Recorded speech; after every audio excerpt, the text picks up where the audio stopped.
జై హిందూ ఛానల్ ప్రేక్షకులకు నమస్కారం. ఉగాది అంటే యుగానికి యాది, అదే మన తెలుగు సంవత్సరాది. ఈ తెలుగు సంవత్సరాదికి ఈసారి రాబోతున్న పేరు పరాభవ నామ సంవత్సరం. మరి పేరులోనే పరాభవం ఉంది. అంటే ఈ సంవత్సరం అన్ని పరాభవాలైనా విజయాలు కూడా ఉండబోతున్నాయా? ఏ రాశి వారికి ఎలా ఉండబోతుంది? ఈ విషయాలన్నీ మనకు తెలియజేయడానికి మనతో పాటు మన స్టూడియోలో ఉన్నారు ప్రముఖ ఆధ్యాత్మికవేత్త, జ్యోతిష శాస్త్ర నిపుణులు నానాజీ పట్నాయక్ గురూజీ గారు. వారిని అడిగి మన సందేహాలన్నీ కూడా నివృత్తి చేసుకుందాం. నమస్తే గురువుగారు. శ్రీమాత్రే నమః. గురువుగారు, మనకి ఇప్పుడు రాబోయే ఉగాది పరాభవనామ సంవత్సరం. అంటే పేరులోనే పరాభవం ఉంది.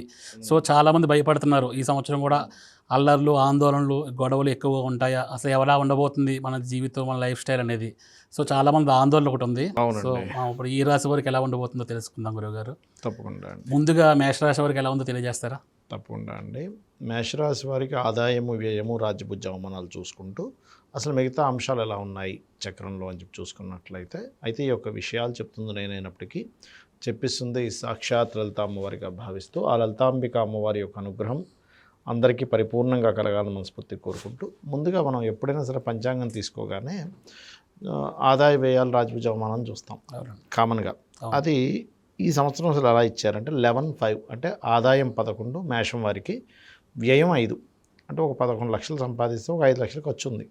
ఇప్పుడు పర్వాలేదు. ఇక రాజ్యభుజ అవమానాలు 2, 4గా ఉన్నాయి. అంటే మనల్ని మెచ్చుకునే వాళ్ళ సంఖ్య 2 అయితే అవమానించే వాళ్ళ సంఖ్య 4. ఇది కేవలం పంచాంగంలో చూసి ఇలా ఉందా అని తెలుసుకోవడానికి అయితే పంచాంగం మనం అక్కర్లేదండి. ఇది ఎలా మార్చుకోవాలో చెప్పేదే జ్యోతిషాస్త్రం ఎప్పుడు కూడా. సో ఇక్కడ రాజ్యపూజ్యం పెరగాలంటే మేషం వారు ఎక్కువగా వెంకటేశ్వర స్వామి ఆలయానికి వెళ్తుండాలి, గోవులకు బెల్లం తినిపిస్తుండాలి. అవమానం తగ్గాలంటే విష్ణు సహస్రనామాలు చేయాలి. ఇవి కనుక చేస్తే ఖచ్చితంగా వీళ్ళకి రాజ్యపూజ్య అవమానాల విషయంలో మార్పు అనేటువంటిది వస్తుంది. ఇక మిగతా అంశాలు కనుక చూసుకుంటే వీళ్ళకి ఏలినాడు శని నడుస్తుంది ఫస్ట్ ఆఫ్ ఆల్. సో వీళ్ళు ఏలినాడు శని నడుస్తుంది కాబట్టి అందరూ ఏమనుకుంటారు, ఏలినాడు శని నడుస్తే ఏం కలిసి రాదనుకుంటారు. అలా కాదు. ఏలినాడు శనిలోనే సీనియర్ ఎన్టీ రామ గారు సీఎం అయ్యారు. ఇప్పుడు ప్రజెంట్ మనకి పీఎం గారు కూడా ఏలినాడు శనిలోనే ఆయన పీఎం అయ్యాడు అని చెప్పాలంటే. ఇప్పుడు అర్ధాష్టమి శనిలో కంటిన్యూ అవుతున్నాడు 3వసారి. జగన్ గారు కానీ మన చంద్రబాబు నాయుడు గారు కానీ. అంటే దీనివల్ల మనం అర్థం చేసుకోవాల్సింది, నేర్చుకోవాల్సింది ఏంటంటే, శనానంగానే మనకేదో ఇబ్బంది పెట్టేస్తుందని కాదు, స్లో డౌన్ అవుతాయి కానీ మన సక్సెస్ని ఎక్కడ ఆగదు. సో ఇక్కడ ఏంటి, ఈ మేషం వారికి 12వ స్థానంలో శని కాబట్టి ఇన్వెస్ట్మెంట్ చేసేటప్పుడు, ఖర్చులు పెట్టేటప్పుడు కాస్త చూసుకొని చేయాలి అనేటువంటిది చాలా స్పష్టంగా చూపిస్తుంది. అలాగే ఎప్పుడైనా 12వ స్థానంలో 10వ అధిపతి ఉన్నప్పుడు కెరీర్ విషయంలో వీళ్ళు ఎదగాలి అంటే కనుక ఉన్న ప్లేస్ కాకుండా ఇతర ప్రదేశాలకు కనుక వీళ్ళు వెళ్ళినట్లయితే ఇంకా బాగుంటుంది.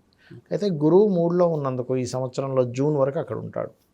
సో జూన్ వరకు ఉండేటువంటి గురువు ఏం చేస్తాడంటే, వీళ్ళకి 3లో ఉండే గురువు సప్తమాన్ని వీక్షిస్తున్నాడు కాబట్టి వివాహ సంబంధించిన నిర్ణయాలు, వివాహ సంబంధించిన విషయాలు ఏవైతే ఉంటాయో ఇవన్నీ కూడా వీళ్ళకి జూన్ లోపల బాగా సిద్ధిస్తాయి. జూన్ దాటిన తర్వాత కొంచెం కెరియర్ సంబంధించిన డెవలప్మెంట్స్ ఉంటాయి. కాకపోతే ఎంతైనా ఈ సంవత్సరానికి అధిపతి గురువు యొక్క స్వరూపం మారింది కాబట్టి, అంటే గురు రాశిలో శని ఉండడము, శని యొక్క రాశిలో రాహు ఉండడం, ఇది డబల్ అంటే రెండు గ్రహాల యొక్క ప్రభావం గురువు మీద పడినందుకు కొంచెం జూన్ వరకు వీళ్ళు కమ్యూనికేట్ చేసేటప్పుడు, ఏదైనా అగ్రిమెంట్ చేసేటప్పుడు అది కొంచెం చూసుకొని చేయాలి. జూన్ తర్వాత ప్రాపర్టీస్ కొనే ఛాన్సెస్ వస్తాయి. కాకపోతే ఇక్కడ ఏంటంటే తెలియకుండానే ఒక ఫ్రాడ్ ప్రాపర్టీ కొనడం, డాక్యుమెంట్స్ సరిగా లేని ప్రాపర్టీ కొనడం, డబల్ రిజిస్ట్రేషన్ ప్రాపర్టీస్ కొనడం లాంటివి జరుగుతాయి.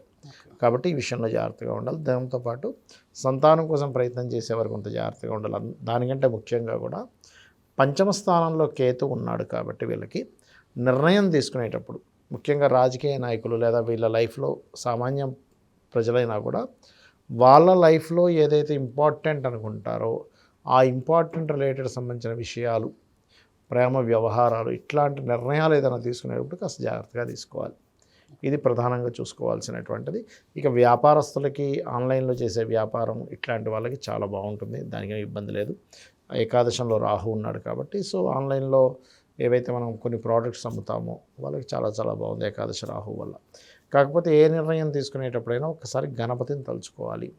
వీళ్ళ లైఫ్లో ఎంత వీళ్ళు గణపతి ఆరాధన చేసుకుంటూ ఉంటే అంత బాగుంటుంది. అది ముఖ్యంగా పాటించాలి. అయితే గురువుగారు, ఇప్పుడు నవనాయకులు అంటారు కదా. అవునండి. ఈ నవనాయకుల మీద ఆధారపడే మన ప్రపంచ పరిస్థితులు, దేశ కాలమానం అన్నీ ఉంటాయి కదా.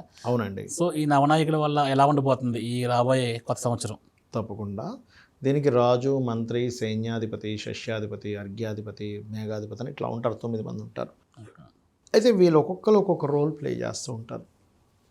ఎప్పుడైనా కూడా రాజు గనక గురువు అయితే చాలా మంచిదని చెప్తారు ఆ సంవత్సరం. కానీ ఈ సంవత్సరం అలా కాదు. ఎందుకంటే గురు రాసులు పాడైనందుకు రాజు గురువు అయినప్పటికీ ఎక్కువ మారణ హోమాలు, గొడవలు. ఎందుకు గొడవలు? రాజు గురువుకి ఎందుకు గొడవలు అనుకోవచ్చు. మంత్రి కుజుడయ్యాడు అంటే ఆలోచనాకారకుడు కుజుడయ్యాడు. ఇప్పుడు ఏదైనా గొడవ వస్తే మనం ప్రశాంతంగా ఉంటే ప్రశాంతంగా మాట్లాడతాం, అది అగ్రెసివ్గా ఉంటే ఫస్ట్ కొడేస్తాం వెళ్ళిపోయి. ఎందుకు అంటే ఆ అగ్రెసివ్ నేచర్లో మనం ఉన్నాం కాబట్టి, అగ్రెసివ్గా ఉన్నాం కాబట్టి ఆ ప్రభావం చూపిస్తూ ఉంటుంది. కాబట్టి ఇక్కడ ఏంటంటే రాజు గురువు అయినప్పుడు ఏంటంటే దేశపాలనా పరిస్థితి మీద చెప్తూ ఉంటుంది. అయితే ఈసారి గురువు యొక్క స్వరూపం మారిపోయింది కాబట్టి చిన్న చిన్న విషయాలకే మిస్కమ్యూనికేషన్స్, గొడవలు, ఈ ముఖ్యంగా యుద్ధాలు ఇంకా పెరిగి తద్వారా యుద్ధ విమానాలు ఎక్కువగా డిస్ట్రాయ్ అవ్వడం, కొన్ని వాయు సంబంధించిన ఇబ్బందులు రావడం, సడన్గా క్రాష్ అవ్వడం, షేర్ మార్కెట్ క్రాష్ అవ్వడము, లేకపోతే ఇంటర్నెట్ క్రాష్ అవ్వడము, శాటిలైట్స్ కొన్ని సడన్గా పనిచేయకపోవడము, సిగ్నల్స్ కట్ అవ్వడం, ఇట్లాంటివి జరుగుతూ ఉంటాయి.